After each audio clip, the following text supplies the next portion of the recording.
All right. What is up? And welcome back to another exciting show of how to invest in commercial real estate. What is up? What is going on? We got a good show today. I'm excited to tell people about what we got. Yeah. But before that, typically don't love telling secrets, but today we're going to expose one of the biggest secrets for sure in commercial real estate. The biggest secret. The biggest secret. Okay. I love the enthusiasm. Okay. So this week is a busy week. This week, I think tomorrow, actually, so we're filming. it's Thursday. Tomorrow's Friday. Well, the day it's releasing, okay? I'm playing chess. You're playing checkers, my man. So, I've not ever been accused of that. Anyway, tomorrow we are closing on the latest deal in Henderson, Nevada, which is right outside of Las Vegas. It's considered the Las Vegas market. We've done deals before there with Criterion. I know Precision's got several deals in Vegas and has done stuff in Henderson. So we've loved it out there. We've had great returns, great experiences. We found another great sponsor that I think can really start funneling a lot of deals over. I know we toured at least half a dozen other sites of stuff that we're looking at funding later on. In Las Vegas, you mean? Or in Las Vegas in with Nevada, with that Las developer. Vegas area, yeah. Yep. I know we have one in Carson City or Reno, I guess, which is a little bit further north. Yeah. But anyway, super excited about that deal that's closing this week. We think it's going to be a super fast flip. And then the other thing we did last week is we just finished a site tour in Jacksonville, Florida. I was kind of, it's not like I was questionable, but it's just, I didn't have the inherent excitement about that project. Before you saw it. Before I saw it. And then we went out there and so let's play the drone video, actually. We got the drone video. So put the drone video up right here and you can see this intersection. It's basically like this 6 or 7 lane road has 50,000 cars a day. And then the other road on the intersection has 50,000 cars a day. So this corner is 100,000 cars a day. It's right in front of a Sprouts grocery anchored center. It's right across the street from a Publix grocery anchored center. Guys, I didn't go to Jacksonville. They sent me the videos and I was sold immediately. Yep. I'm going to invest in this deal. The location just looks great. Yeah, we sent Joel a video of it, and as soon as he got the text, he was like, let's do it. Yeah. So we're excited about that. Dunk. This one's a slam dunk. And again, new developer. So excited about that. We looked at some other opportunities down there. We kind of toured the submarket a little bit. I know that, what was it? Beach Boulevard, I think was the name of it. Yeah. I mean, I would buy almost anything on that road after having gone out there now. Just some of the biggest master planned communities I've ever seen, just driving for miles and miles and miles. And it's the same master planned community. No, it's a good market. And guys, going back to Vegas, we're trying to work with this developer. We got the deal in Reno or Carson City. We got the deal in Carson City. We got the deal in Vegas. We're trying to give you guys opportunities to have a tax deductible trip out to Vegas. You know, if you have property there, if you're an investor in properties in Vegas, then when you go out there, you can deduct that trip. You're going to take a look at your investment. You want to drive by the property. You want to make sure it looks good. And so who doesn't want tax deductible trips to Las Vegas? Who doesn't want them? Oh, no hands, right? Everybody wants that. So we're trying to help you guys. Yeah. And actually, that's not a bad segue into our subject today, right? It is. It is a good segue. Yeah, because what we're talking today is about taxes. Yeah. And I know everyone's thinking, Skip, right? They talked about taxes last week or 2 weeks ago, whatever. No, but this is different. This is one of the biggest tax secrets, tax hacks of real estate investing that we know about. Brian says it's the biggest, and I love it. Let's get to it. Real estate tax professional. What's that mean? I don't know if you had to add the tax part. It's just like you're a real estate professional. You're a real estate professional. Yeah. On your taxes. I mean, nobody actually cares if you're a professional in real estate, but according to the IRS, once they consider you a real estate professional, that's when things really start to change for your tax return. Yep. And so let's talk about why or how you would want to do that. First, the why. We mentioned it last week when we were talking about taxes. Once again, taxes are your biggest expense in life. In life total. And so if you can spend any time reducing the biggest bill you have, it's going to pay off for you. It's going to give you more money to invest. But today we're specifically talking about how do I become a real estate tax professional and why. And the why is this. If you're an investor, a passive investor, let's say you give us some money, you don't do anything, you don't look at real estate, you don't spend any time on real estate. That sounds like a dream, honestly. Yeah, and people do that, they give us their money, and then we give them the returns. The problem is they can't maximize the deductions. So let's say we have a property, and the property makes the investor $10,000 in a year, but there's $20,000 of losses that we could deliver to that investor. It's bittersweet, right? You're not paying taxes on the $10,000 of distributions. That's a win. But at the same time, you're rolling over this loss, but paying taxes on this other income that you're earning or your spouse may be earning.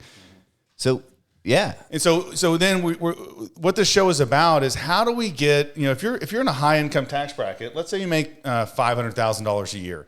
And I know that's not a lot of people, but it is a significant amount of the investor base that we have. So if you're making $500,000 a year, most likely your tax bill, federal tax bill, is 40%. Okay, and maybe state tax, maybe another 5-10%. Yeah. And so you could be close to half your salary in taxes.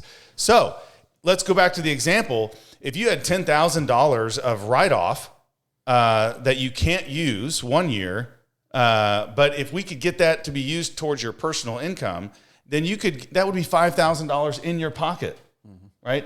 And so that's an additional return on your invested capital. So now not only, let's say you give us $100,000 and your cash flow is $10,000 a year, now you're making 10% on your money, but we could increase that return by 50% if you were a real estate tax professional and you could apply those losses, those depreciation losses against your ordinary income. Okay, that's what today's show is about. How do you, here's the thing, is when you're a passive investor, you can only apply passive losses to passive income. And so if you have more passive losses than passive income, you just have to roll it forward. You can't use it into the future. But if you're a real estate tax professional, that allows you to use your passive losses, they now become active losses, and you use those active losses, and you can use them against any income you make, ordinary income included. And that's the secret of the show today. Yeah, and I think that's the big ticket here. A lot of people who have problems paying taxes, it's not typically long-term capital gain taxes that they're trying to get out of, or depreciation recapture taxes that they're trying to get out of. Lower percentage, right? They're lower percentages, and they're already at an advantage, right? Like that's the advantage is long-term capital gains instead of ordinary income. So what we're focusing today is how to lower that ordinary income number as low as possible, because you've already got these losses. All of our investors have these losses. They just can't use them. And I guarantee it, them or their spouse has some sort of ordinary income on their tax return that they wish they could be using their losses to offset that income. I mean, it would be aggravating. It would be so aggravating knowing you have losses and not being able to use them. So, but here I can hear it now. There's these high income earners. Maybe you're a surgeon, maybe you're a business owner or a lawyer or whatever, and you make $500,000 a year, and you say, "Well, my spouse, they're busy. My spouse is stay at home. They're handling all the other things that I don't handle while I'm making $500,000 a year, and so that isn't feasible for me, Joel. It's just not worth it, right? It's not worth the time." Yeah. Okay. The conversation probably went, yeah, my wife has tons of time for that. And then, babe, what do you think I do all day? I'm busy. And no question, spouses that stay at home, they work just as hard and do just as much. But there's a way to do this where they can still become qualified as a real estate tax professional and still get their day job stuff done. But here's the thing, is real estate, if done right, could provide enough losses if you bought enough property to offset 100% of that $500,000 income. Well, what does that save you if you're paying 50% taxes? $250,000 a year. So much money. So where else is your spouse going to do part-time work and be able to save you or make $250,000 a year? I don't know of any place. I love this. We didn't write this down. This is live, folks. I'm live coming up with this shit. Yeah. So, guys, that's what we're talking about today. And so let's get into how does this work? How do we get a spouse qualified as a real estate tax professional so then all real estate investing losses can offset the high taxed earned income that you pay taxes on? Why can't anybody? What you're saying is when you file your return under occupation, you put real estate professional as opposed to whatever your occupation might have been before. Yeah, and just to clarify, just in case somebody's starting at the end of the podcast instead of starting at the beginning, or just picking a random episode, or somebody's scrolling through and says, "I want to learn the biggest secret." The reason real estate produces losses is because of depreciation. We're allowed to write off this depreciation as long as we pay it back when we sell with depreciation recapture. So that's why you have all of these losses. It's not a secret. That's what people love about real estate. But at the same time, if you're not adding value into real estate, you're just passively investing in it, which I don't know what percentage it is, but I would bet there's just as much wealth in completely passive real estate ownership than there is active. Maybe more. There's probably more wealth. Real quick, before we get into how you qualify, what are some other losses besides depreciation? What are some other losses in real estate? Could it be because your rental income isn't as much as your expenses? Is that what we're talking about? Or? I mean, it's typically depreciation and interest are your two big ones. Yeah. Assuming you've got a good piece of property that's not losing money. I mean, Yeah, it's depreciation and but interest. to your point, Brian, let's say you invested, let's say you invested in a real estate deal and it didn't go well. You had major occupancy issues, and now you have a major, you didn't make any money, but you lost money, and you have the depreciation losses. So you have this compounding huge loss. Yeah. But if you're still a passive investor, that huge loss is going to sit out there while you pay 50% taxes on your ordinary earned income. Yeah. That's a problem. Okay, so we're going to help you try to solve that problem and today. If you don't have that much income for that particular year, you can roll those losses over for when you do make a profit, right? That's right. But we want to help you take advantage of those today. Okay. So we got excited. We're going to tell you the biggest secret. We're going to get there. Okay. We kind of tease, but the biggest secret is really at the end. So you got to stay dialed in. We got to stay dialed in here. The next one is what is a real estate professional? Let's define this according to the IRS. What is a real estate professional according to the IRS? Yeah, because the IRS has specific rules, right? Yep. Brian's going to walk us through them one by one. Hey, full disclaimer, we're not CPAs. We do not file taxes. We hire CPAs to do taxes like you should be doing. Yes. All this should do is spur you to go and research this subject and to talk to your accountant. But it is doable. We're going to tell you how right now. Okay, so first qualification is the more than 50% rule.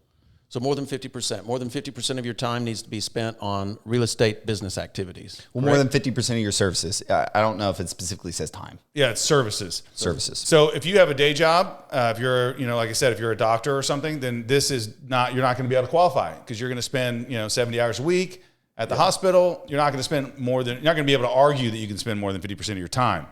But this is where a spouse comes in. Maybe there's a stay-at-home dad, stay-at-home mom, and they don't have another job. Well, now 50% of the services is easy to get to because you're not really rendering services 40 hours a week to somebody besides your family. And you may not render any services. Maybe the only services. So now any work you do on real estate, you qualify for the 50% rule.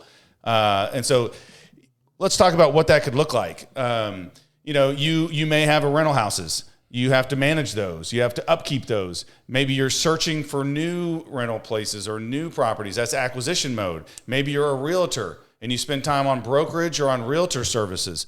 All of these things count towards these qualifications right here that we're going over. And so it's not too hard to figure out a way to get there. Back when I started real estate and I was basically just trying to educate myself and looking for property. Well, now I'm driving markets. I'm looking on the internet. So I'm spending hours a day, looking for deals. And those are services that you're rendering. Yeah, right, that still qualifies as I'm trying to buy and make money in real estate. This is my business, and I'm spending time on my business. It doesn't matter that I didn't buy as many as I wanted to buy. It still is time, and it still qualifies under the 50% rule. So that's number one. Over half of the services you provide need to be in real estate. Okay, number two is the 750-hour requirement. So not only does 50% of your time have to be towards activities, but it has to be a minimum of 750 hours in a tax year. So there's 2,080 workable hours in a tax year if you're working a 40-hour week. So what is that? 750 divided by 2,080? Well, what I'll say roughly is like a third. Yeah, 750. I'll divide it by 2,000 because really, and that's 37%. Because most time you get weeks off for vacation and things. So if you just take a standard 2,000 hour work year, 750 is less than half of your time. Okay, and so then let's talk about that. I think that most people could get there if you take 750 divided by 52 weeks. 14 hours a week you got to spend. That's 2 hours a night. That's a morning. Yeah, it's an average of 2 hours a night, or that's like, could that be 5 hours a day on 3 days? So Saturday morning you get up and you go from 8 to 1 on a Saturday, spending time looking at deals, driving markets, analyzing stuff. How many people go pick up the rent check, go deposit it, go drive by the property, go meet with a broker, talk about a market. Boom, 2 hours. You do like, it's not that much time. So what we're saying is you can get there. A spouse can get there. And you're like, well, I don't, maybe they don't want to do 2 hours a day, or 3 hours a day. Fine. But there's going to be certain circumstances where that 2 or 3 hours a day can end up saving you or generating hundreds of thousands of dollars in income by eliminating a tax bill. So that's why it's really, really worth it, depending on your circumstance, to evaluate how to get this done for you. Okay. Next. Okay. So the next thing the IRS does is they stipulate what these activities are. And I'm not going to comment about each one of them. I'm going to read them out, and you guys tell me if you want to make some comments afterwards. But some of the services that qualify are rental unit management, new construction, property and business operations, time spent as real estate or broker. Realtor or broker, right. Property development or redevelopment, and property acquisition. Yeah, so literally everyone is a realtor. I'm a realtor. I've got a real estate license. I never use it because we're principals in the transactions, but literally everyone knows like 7 real estate agents. Nobody has a problem finding a realtor to sell their house. All of those people are real estate professionals. I mean, okay, there's several tax requirements, or there's several requirements that I may not know intimately. I'm just saying, like 9.9 times out of 10, a realtor is a tax professional and meets these requirements. Would you guys agree with that? Not nine out of 10 times? My guess is that yes. If you're a realtor, even if you're not selling a bunch of houses, if you're trying to get listings, if you're kind of working in the business, you're pitching your realtor services to your friends and family. Yeah, that could all add up to becoming a real estate professional. And we were kind of chatting about it in the beginning because you're supposed to kind of keep records of this time, and it kind of seems a little bit insane. But my point was just my calendar. At any point, you can pull up my calendar, and I've got well over 750 hours booked in my calendar with a name, an address, a time, a place, a Zoom, or whatever it was, with a quick note about who I met with. That would easily justify a real estate or a real estate professional designation. And I'm sure a lot of people are doing something similar already. It may just be their email. Like if you went through my email, you could see that I'm spending, an hour or two a day, or hours, or responding, reviewing material all day. It would be easy to justify in a sense. That's a good point. When I think about some of the tips we've told people about how to get into commercial real estate is to get on brokers lists, to get properties emailed to you. I get hundreds of emails a day looking at property all around the country. Now, do I look at all of those? How long do I look at them? That's up for you to decide if you're going to try to meet this requirement. But if your inbox is flooded with deals and you're having email correspondence with let's say a broker in Dallas about an apartment complex or a potential retail deal you're going to buy, all you're doing is you're documenting the hours, and the IRS comes in and they say, okay, did you really do stuff? Were you really working on real estate? You're like, well, look at my inbox, dude. I have 500, 1,000, 2,000 emails with brokers all around the country. And you can see here I drove and was looking at these properties. Mm-hmm. Another thing, think about let's say you had a good opportunity. You heard about an investment in, let's say, another city like LA or something, and you wanted to go out there for the weekend and meet with brokers, get to know the market, drive the market, and maybe even put an offer in on a small retail deal in LA. Well, if you did that over the weekend and you left on a Saturday morning and you came back on a Sunday night, I mean, that you might could book 30 hours, right? Because I don't know, but I think all of that time, if you were working for a company, you would bill a lot of that time, and maybe not while you're sleeping, but for sure the daytime that you're getting there, all that's billable time. If you're in the industry. So we're running out of time, and I want to get to a point here. I think, in short, we can kind of justify this as 750 hours. Figure out a way to actively involve yourself to 750 hours.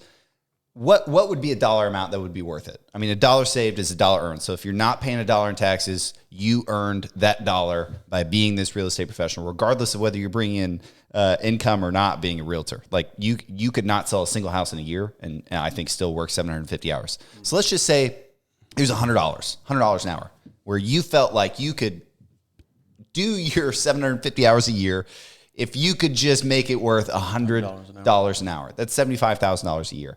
I bet there's a lot of people out there. That are investing with us that if their spouse got a real estate professional designation, they could save up to $75,000 a year. And what people need to remember is this is $75,000 net, right? This is not $75,000 job where you're going to pay taxes on top of that. No, this is straight up net. This is directly $75,000 in your bank account. All right, so we think you can get there. If you have questions about how to get there, text us, call us, and email us. We'll help you get there. We've done this, but let's keep going. Okay, the next thing the IRS stipulates is this has to be a single taxpayer requirement. In other words, the three of us can't try to qualify for this, for instance, the 750-hour requirement. Collectively. It's not associated to a business, nothing. Yeah. So each taxpayer has to qualify for all these stipulations. But the great thing is they make an exception for married couples filing jointly. Yep. Right? Guys, this is the biggest secret. That's the secret, okay? Is that in any other circumstance, you have to spend the time. But as a married filing jointly, only one partner needs to. But if one partner qualifies, then all the losses or depreciation or anything can be applied to either of their earned income. That's the secret. So let's take somebody making $500,000 a year because it's an easy number, not because it's an easy salary to obtain, but because, I mean, a $250,000 salary, whatever number you want to do. What do we think the average tax bracket is for that? 30%, 40%? So, I mean, what is this? Well, $500,000, I think you're up to the 35 to 40% federal. Let's do 250,000 times, what is that? 0.3, 30%? Well, no, 250 would be probably 35 maybe. And it's graduating, so it's not exactly 35. Okay, but so 87,500 is what you would pay in taxes. Okay, so I mean, I think that's worth it. If you're making, let's just say a 6-figure salary. I like if you have 6 figures of ordinary income coming in, and you have access to real estate losses, which you should be able to do with 6 figures. You should seriously look at becoming a tax professional. It would be Real worth estate professional. Real estate. I keep It's doing okay. it It's every all right. time. We're at the end of the show, and I still. That's all right. Joel said it a bunch, and he doesn't even realize it. Yeah. Oh, that's even better. I'm sure I have. Just wait till you watch the. Oh no, Aaron's going to delete all that. He's going to Like delete Joel the word never tax. said it. He's going to delete the word tax. All right. What else we got? Because I think we're almost to the end. Okay, so the IRS is going to tell you that they require documentation that you've worked. We kind of touched on this a little bit, but they're going to say that they require documentation. So, what kind of documentation? Don't freak out about the documentation, guys. Let's say that the documentation is that you put down in your calendar that you were working on, acquisitions, and you were looking at deals from 6 p.m. to 9 p.m. and maybe you copy some links into the documentation of some properties you looked at. I mean, the IRS, what can they do? They can't say, well, no, you didn't. No, you didn't spend 3 hours.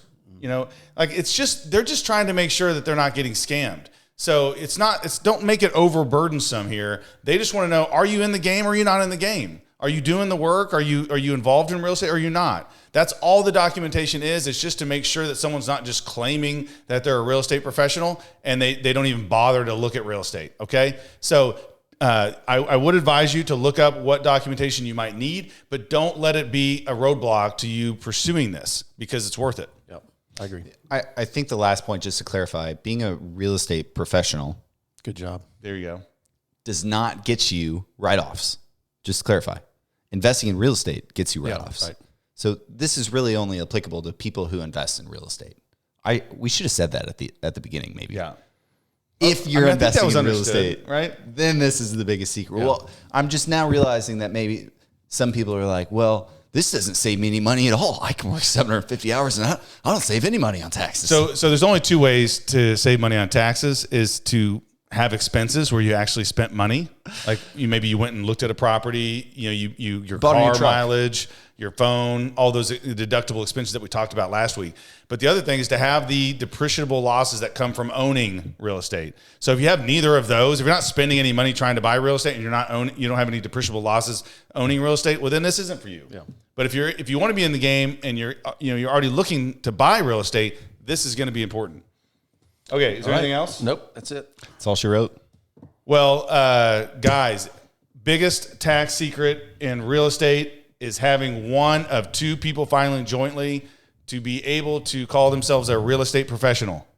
Also, just realized something else. This is not for single people. No, I just decided I'm getting married. I'm getting married. This is such a big deal. I'm getting married. Look at you. He's already a tax professional. Wow, that was fast. He's already a real estate professional. See, I did it already. Oh yeah, that's true. Tax Well, I guess I'm professional, not then. All right, that is it. We will see you guys next week on how to invest in commercial real Thanks, estate. guys.